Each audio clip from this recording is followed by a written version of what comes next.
我今日講一句好多香港人忽視，卻足以影響下半年幾個月積蓄嘅致命命理真相。2026年7月22日，丙午年乙未月丁酉日，全年盛夏火氣最懵峰，同時即將轉入秋金旺財期嘅分水嶺。天干丁火克有金財星，日支酉卯直衝屬兔，再加今年丙午雙火主事，屬鼠子午衝太歲，屬馬本命年自刑。呢3個生肖會喺呢一日同時撞破財劫財小人3重突殺。好多老友覺得只係普通一日，唔將黃住節點、五行氣場放在眼內，當日隨意簽投資合約，借大額金錢同合作夥伴激烈爭執，盲目跟風投機，結果從7月發船一路到年底，財氣持續外泄，辛苦賺翻嘅人工報酬利潤，總有各種無端開支耗散，親友借錢唔還，合作方拖欠款項，職場小人搶走客源同升職機會，就算屋企擺滿銅貔貅、五帝錢、黃水晶一類招財擺件都補唔翻節，點亂來帶來嘅財富損耗。今日我就憑幾十年實戰睇運調風水嘅經驗，夾藏2個完整真實香港街坊諮詢個案，由淺入深拆解7月22日3大生肖各自需要嚴格避開嘅所有事項，講透火克金衝殺影響財運嘅底層五行邏輯，再逐樣教大家當日零成本人人做到嘅化解手法，仲額外補充3大生肖全年專屬催財風水佈局。只要7月22日嚴格跟足篇中所有規矩，避開陷阱，下半年辛酉金月財星到位，正財穩步上漲，意外偏財陸續到住，唔使再為突發破財小人拖累煩惱。全程唔講空泛術語，全部落地實用乾貨。不論係屋邨退休長者、寫字樓文職、旺角開鋪老闆、網上接單自由職業者，務必完整聽晒成段內容，錯過呢份提醒，隨時白白損失幾萬甚至幾十萬積蓄。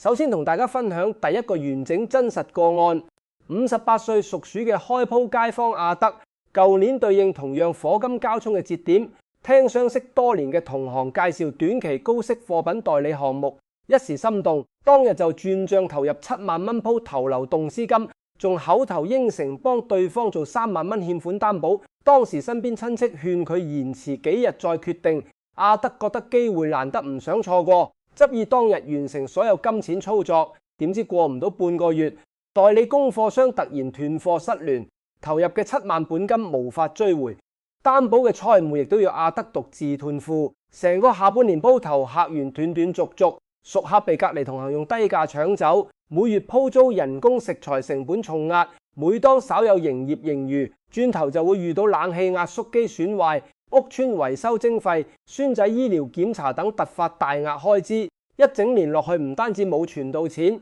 仲要動用多年積蓄填補煲頭拉損。年末阿德專程帶住八字同煲頭平面圖過嚟諮詢，拆解完流年節點衝殺之後，先恍然大悟。當日火克金引動命局大耗劫財星，自身氣場完全抵擋唔住衝擊，先會一連串財務厄運接踵而來。當時我同佢講，如果事前知道節點禁忌，所有重大金錢決定推遲最少3日，唔隨意做擔保，唔一次性投入大額流動資金，根本唔會惹上長達半年嘅破財連鎖反應。再同大家講第二個對比鮮明嘅文職個案，42歲屬兔嘅文員阿倫，上年同一類衝殺滿日，午休時間同公司合作商線上洽談，長期兼職分紅協議，一時心急唔細閱合約隱藏條款，當場電話應承簽2年合作，仲同團隊同事因為分工問題發生激烈口角。當日情緒激動之下，網上跟風買高風險短期理財，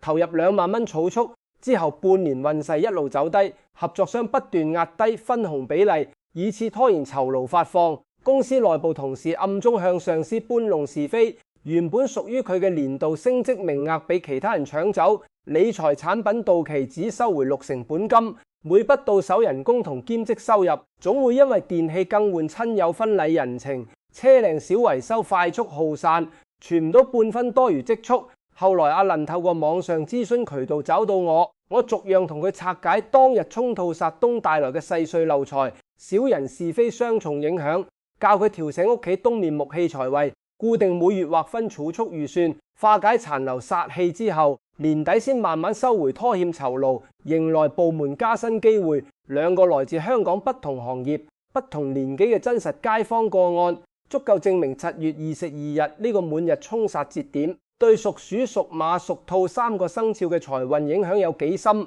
輕則全年下半年細碎開支不斷積蓄難留，重則大額投資被套，擔保嘢賽沒，職場小人拖垮收入，長期合作破裂，損失客源。接落嚟，我分開3大生肖，逐一拆解7月22日絕對唔好觸碰嘅5大財運禁忌。當日簡單零成本化解細則，同時講清做好邊幾樣小事就能打通下半年抽金旺財氣場。先講第一個重點衝殺生肖。屬鼠2026丙午全年子午水火六衝，屬鼠朋友本身全年命局暗藏大耗，劫財鬆星，財富先天動盪。而7月22日丁酉山下火滿日，天干丁火持續克有金財星，火氣疊加重子午相衝嘅動盪氣場。當日劫財星全面發動，但凡涉及大額金錢合作、人際爭執嘅舉動，都會觸發長達3個月嘅漏財厄運。第一大禁忌，千祈唔好碰，唔好簽訂任何超過5萬蚊金額嘅投資、代理、借貸、長期合作合約，唔好當日轉賬投入陌生平台、熟人介紹嘅短期投機項目。劫財星主事當日，身邊人介紹嘅高回報項目10個9個暗藏陷阱，要麼供貨商跑路，要麼平台無法巨富本金。阿德舊年就係踩中呢個致命禁忌，心急落單投入鋪頭流動資金，最後血本無歸。但凡有人當日同你講投資賺錢機會，無論關係幾好，都要推遲最少3日再詳細查核資質，千祈唔好一時氹心當場落定轉賬。第二大禁忌，唔好為任何親友、生意夥伴做貸款、欠款、工程擔保。屬鼠當日水氣被旺火克制，自身財氣薄弱，擔保等同將私人錢庫完全開放。一旦對方資金周轉唔到，銀行債主所有壓力會全數轉移到你身上，到時就算走法律途徑都難以追回損失。第三大禁忌，唔好隨意借出1萬蚊以上大額金錢，哪怕係相識幾十年嘅親戚老友，當日借出嘅款項極大機會對方刻意拖延還款，甚至直接無力償還，變成永久無底洞損失。面對借錢開口，統一以資金已經定期錢存咗，定期唔好動為理由婉拒，唔好顧及情面勉強借出。第四大禁忌，唔好同生意夥伴、公司上司、下屬、長期客戶發生激烈口角爭執。當日衝動吵架會招嚟隱形小人煞，後續有人暗中搶走你嘅客源、工作項目、升職機會，背後散播負面閒言碎語，令你下半年事業收入持續受阻。就算意見不合都要暫停洽談，改期再傾談，唔好當日硬碰硬台練。第五大禁忌，唔好做大額置業、換車、全屋大裝修、大批貨品採購一類耗財舉動。當日頭腦容易被旺火影響，變得浮躁，消費採購決定多數衝動，買完之後後悔，仲會衍生一連串後續附加開支，維修補貨、手續費層出不窮，無端耗散本來可以取存嘅積蓄。屬鼠7月22日全套零成本化解方法，簡單易操作，人人屋企都做到第一。當日起身之後優先更換黑色芯，藍色係上衣手鏈飾品，黑色藍色五行屬水，能夠平衡丙午全年過旺嘅燥火，穩定自身命局，水氣財富，減輕劫財煞衝擊。第二，屋企正北係屬鼠本命財位，7月22日朝早7點至11點陽氣最旺時段，打開正北窗戶通風10分鐘，掃走財位所有雜物，垃圾桶、枯花草保持位置乾淨明亮。傍晚6點到8點開暖光小威燈照射財位半個鐘，補充水氣，穩固錢庫。第三，當日所有超過5000蚊嘅金錢操作洽談全部推遲3日，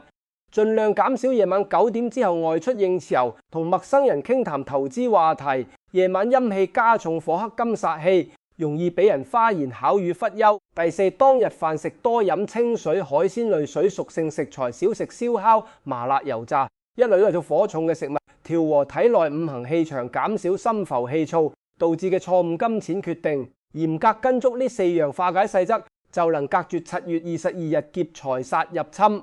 下半年煲頭生意，客源穩定，副業外快，持續到陣正財，每個月都可以穩定儲存，唔會無端破財。跟住講第二個核心衝殺生肖，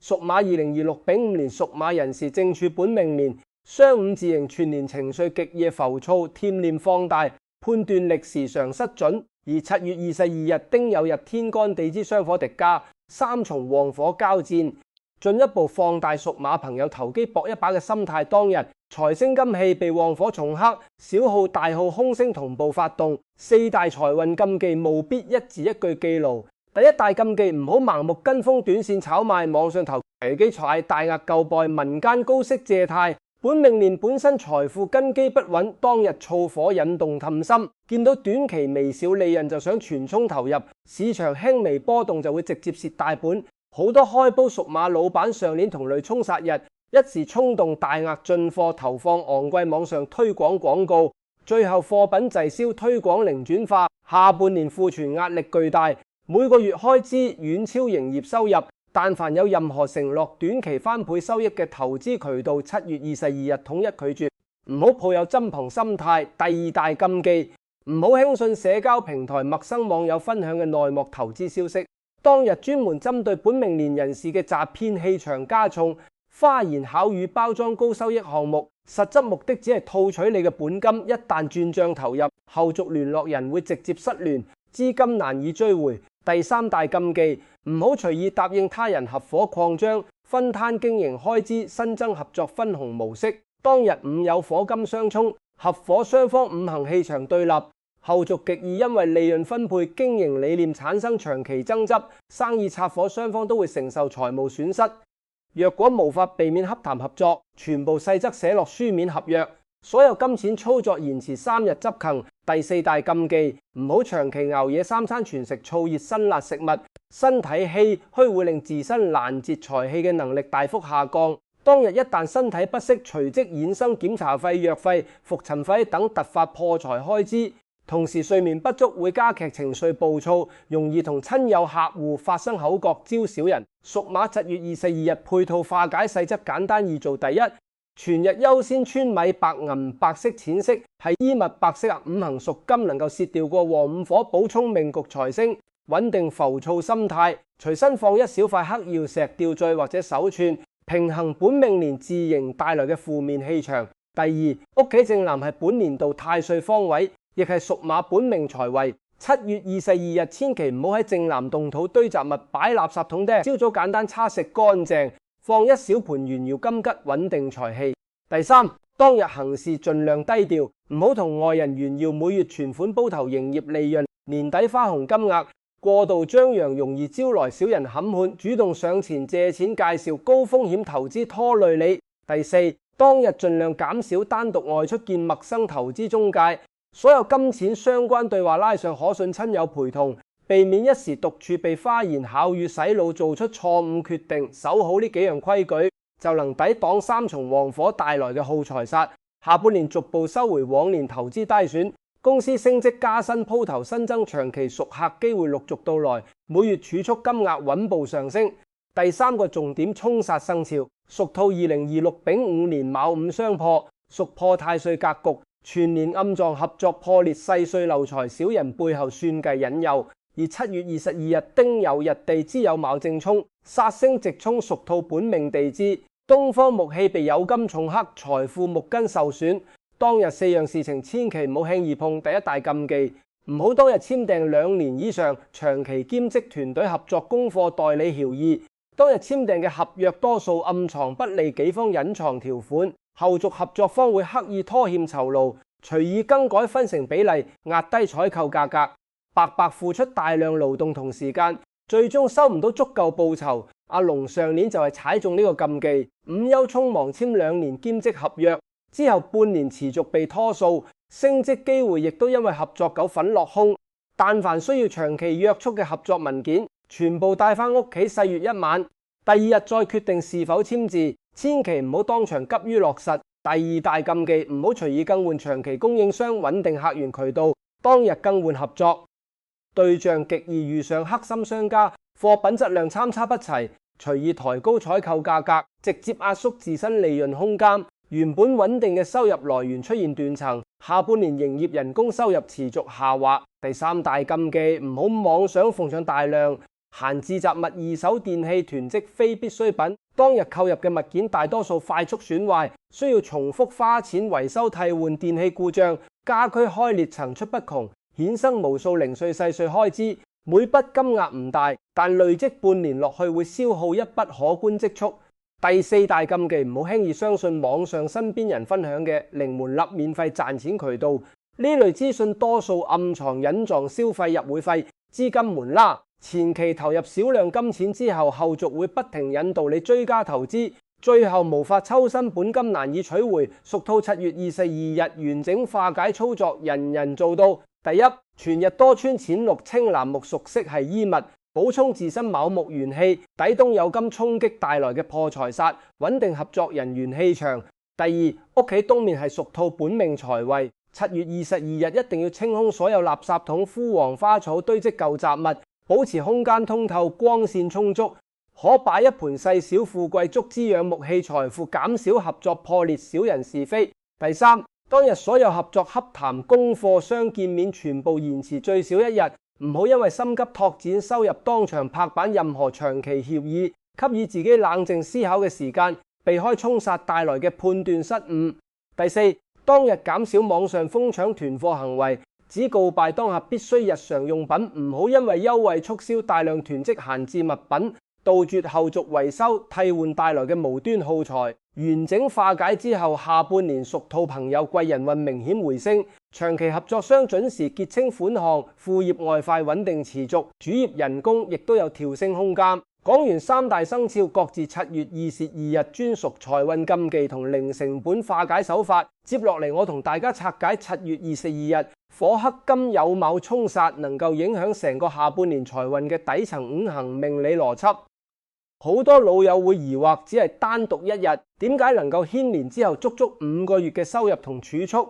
首先，2026全年丙午雙火主事，火五行主急躁虛浮耗散金錢，金係所有人命理入面代表財星嘅五行，全年火氣持續克制金氣，所有人財氣本來就偏弱，而7月22日丁酉日係月尾月唯一一個山下火滿日，滿日代表氣場充盈，殺力放大。天干丁火再加一重火去克制酉金財星，日支酉金又直衝屬兔卯木，同全年沖太歲屬鼠、自刑屬馬三大受沖生肖五行形成三重搭煞。呢一日就好似全年財氣運行嘅轉軌分叉點，順利避開煞氣。抽金辛酉月份到來之時，金氣不受前期煞氣阻礙，四方正財意外偏財可以毫無阻礙流入自家錢庫。一旦當日觸及金錢合作、投機人際、爭執一類行為，劫財小耗，小人三重煞氣會依附自身氣場持續跟隨，直至年底。抽金旺財嘅大好時機會被前期 A 煞完全遮擋，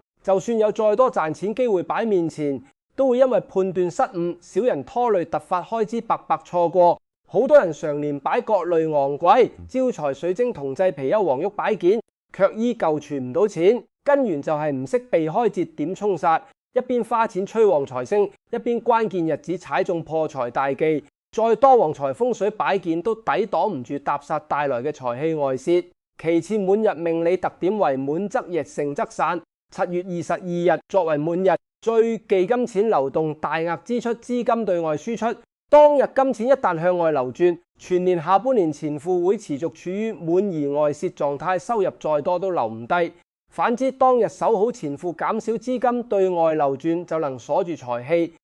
抽金到來之時，積蓄快速累積，跟住補充屬鼠、屬馬、屬兔三大生肖。7月22日通用守財細則，不分生肖，當日統一嚴格遵守。第一，當日所有超過5000蚊嘅支出、投資、借貸、合約簽署，全部推遲最少3日，唔好一時興起、一時心急即刻操作，留3日冷靜期，避免衝動決策。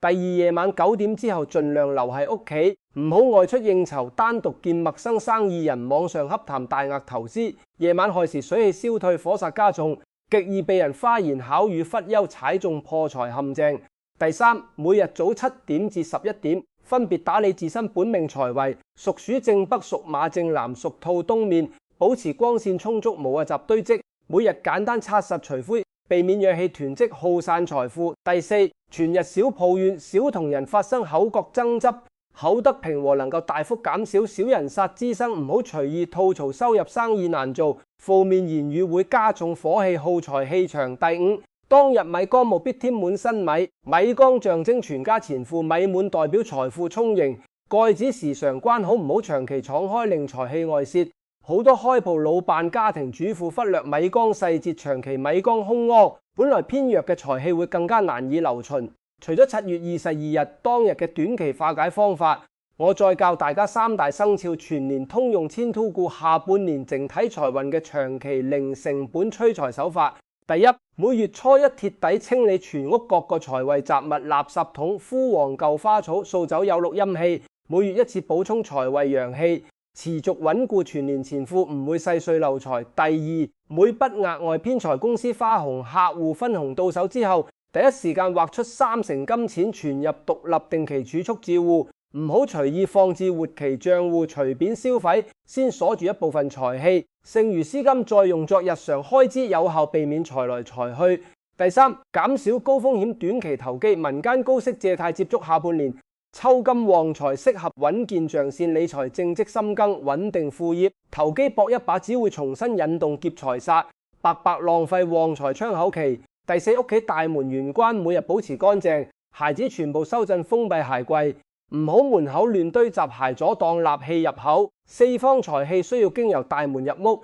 玄關雜亂等同財氣通道堵塞，再多催財佈局都難以發揮效用。好多老友會問，只係做好一日嘅避煞規矩，搭配長期簡單催財手法，點解能夠保證成個下半年財運亨通？核心就係順應丙午年五行氣場轉換節點。7月22日係盛夏旺火同秋季旺金嘅唯一交接分水嶺，係全年唯一一次火金激烈交戰嘅滿日節點。只要當日自身氣場唔受沖殺損傷，等到辛酉金月秋氣到來，金作為財星毫無阻礙流入家中。下半年每個月正財收入穩定上升，意外偏財貴人送財合作分紅陸續出現。全年下半年唔會再有大額突發破財、小人拖累收入嘅厄運。反之，若果當日輕視節點，隨意踩中各項財運禁忌，火克金搭煞附體，抽金旺財嘅大好機遇會被煞氣完全遮擋。就算自身能力再強，生意客源再多，都會有各種內外因素干擾，令錢財無法留存。命理從來唔係定死一生嘅宿命，只係清晰提示天地五行氣場嘅起伏節點，教大家順勢避開厄運，揸住旺財窗口期。7月22日呢個關鍵滿日，屬鼠、屬馬、屬兔嘅老友千祈唔好輕視，嚴格跟足片中逐樣講嘅財運禁忌，當日化解操作長期催財風水細則，完整隔絕劫財破財、小人3重突煞，順利接住下半年辛酉金月帶來嘅旺財氣場，正財持續穩升，偏財常有驚喜，多年辛苦賄賂嘅積蓄唔會無端耗散，晚年衣食豐足。唔使再為錢財煩憂。睇完整條片嘅朋友，記得留言打出自己所屬生肖，